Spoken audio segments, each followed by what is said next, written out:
So here we go with our first kit, and what I see when I look in there is I see some gnocchi just waiting to happen with those potatoes and onions and cabbage and marinara. So we're going to start with 1 pound of potatoes, get those into a pot of water, season it really well with salt, and bring it to a boil. Set a timer 30 minutes. While the potatoes are cooking, we're going to go ahead and get together the rest of our mise en place, which is going to be 3/4 cup of flour, half a cup of parmesan, 1 teaspoon of black pepper, half a teaspoon of salt, 1 tablespoon extra virgin olive oil, and 1 egg, and this is for the gnocchi. Once we have everything together for the gnocchi, we're going to go ahead and get everything together that we need for the sauce. We're going to start ours out with a tablespoon of bacon fat. You can use whatever fat you would like. 2 teaspoons of chopped garlic, 3/4 of a teaspoon of chili flakes, half a cup of white wine, 3 cups of shredded cabbage, 1/4 of a yellow onion chopped, and 8 ounces of marinara. Then I listed some other ingredients on there that could be good additions if you happen to have them. Italian sausage, soy chorizo, zucchini, portobello mushrooms. Now we're going to go back and check our potatoes for doneness. We should be able to put a skewer right through the middle of them and have it be tender all the way through. If it is not, then we need to set a timer for 5 minutes and then continue checking them until they come out perfect. As soon as the potatoes are perfect, we can go ahead and cool them off. As soon as they're cool enough to handle, we can peel them with a paper towel. And as soon as we get them peeled, we can go ahead and push them through the ricer. Right on set, go. No, Dean, you got to say ready, set, action. Well, all right, we've got our potatoes that have been cooked, peeled, cooled, riced, ready to go for the gnocchi. And then what we're going to do is we're going to add our cheese and black pepper, an egg, some olive oil, and some salt. Give that a little mix. Now, if you don't have a ricer for the potatoes, that's fine. You can just mash them up with whatever you have. You could use a potato masher. You could use a fork. You can use whatever you want, whatever you have on hand. Here is the flour, and then we want to be careful because we don't want to overmix this part. We're just going to mix it till it starts to come together.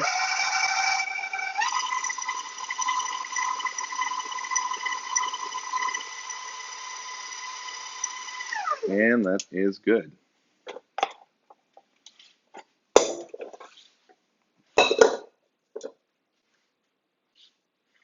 We're going to lightly flour our table.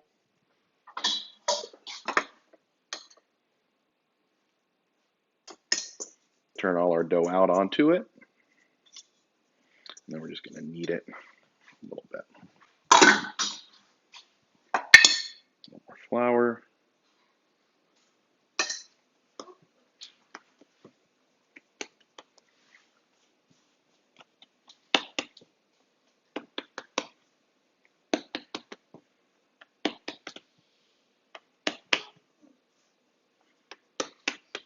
And then we just want it to be a little firm to the touch.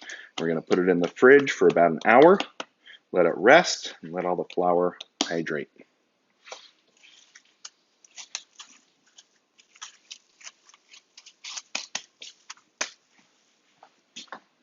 Now that the gnocchi dough is made and you have a whole extra hour to spend in quarantine, first thing we need to do is check and make sure that all our mise en place is ready for the sauce. And as long as that's ready, you can go ahead and maybe build a racetrack. Or if you've already done that, you can go ahead and spend some quality time with the family. Maybe even if you have a moment, try on a pair of new shoes.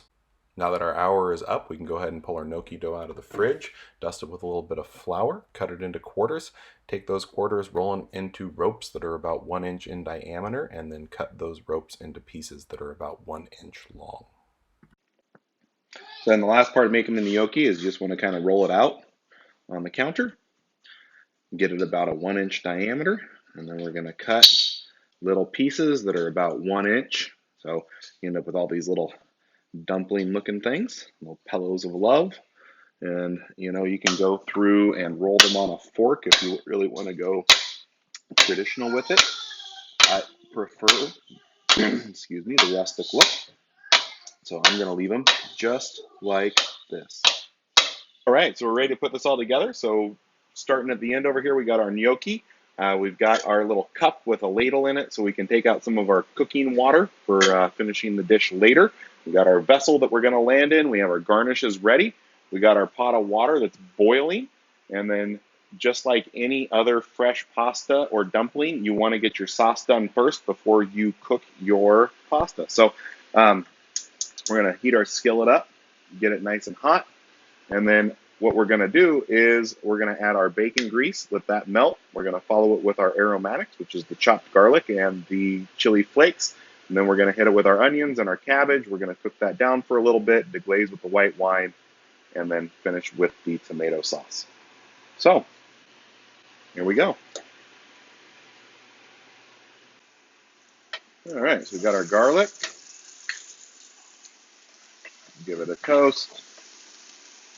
Chili flakes. You can leave those out if you want.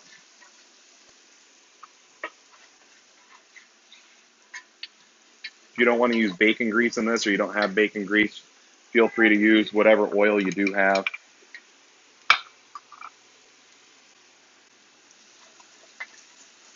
This is going to go pretty quick.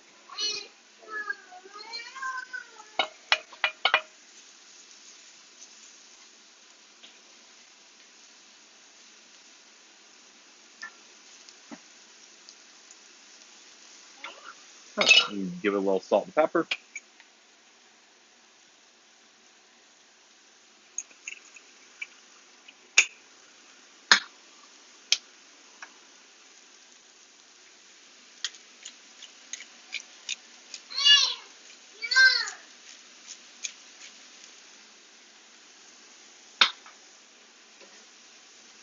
So now the cabbage has got all its water out and it's starting to get a little bit of color, we're ready to move on.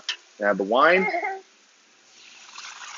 Make sure we reduce that down. Took all the alcohol out of it.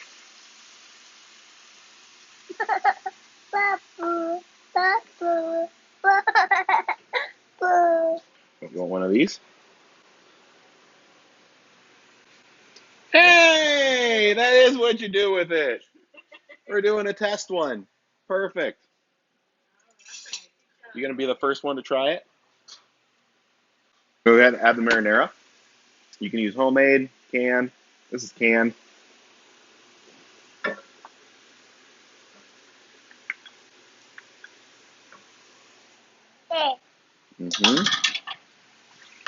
Okay. Now this is going to be simmering away. We're free to go ahead and start cooking the gnocchi.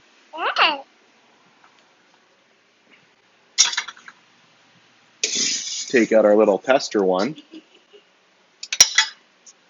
We can go ahead and put the rest of these in the water. And one of the tricks to gnocchi is you don't want a full rolling boil on the water.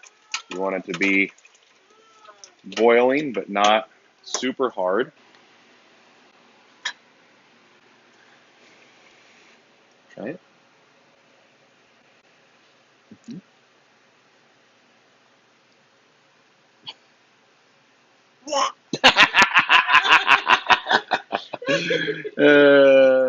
Good thing you're not a critic.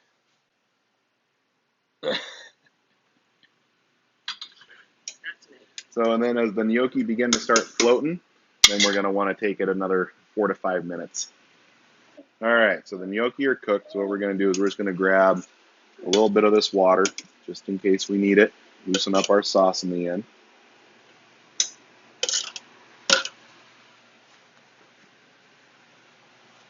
Take it, drain it.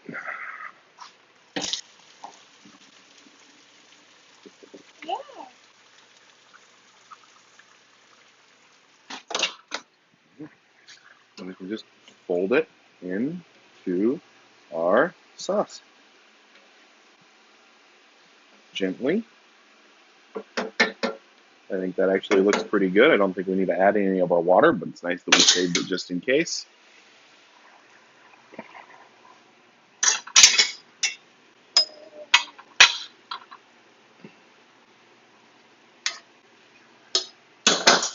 And then if you have it, we can just garnish it up a little bit. I'm just using a little Parmesan cheese, some fresh chopped parsley.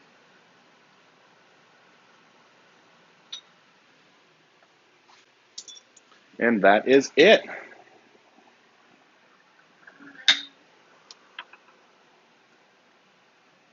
Parmesan and black pepper gnocchi. Well, I hope you all enjoy this recipe as much as he does. You can find us at Pantry Puzzles on YouTube, at Pantry Puzzles on Instagram, and we have an email set up that's pantrypuzzles@gmail.com. Looking forward to hearing from you all soon. Thank you.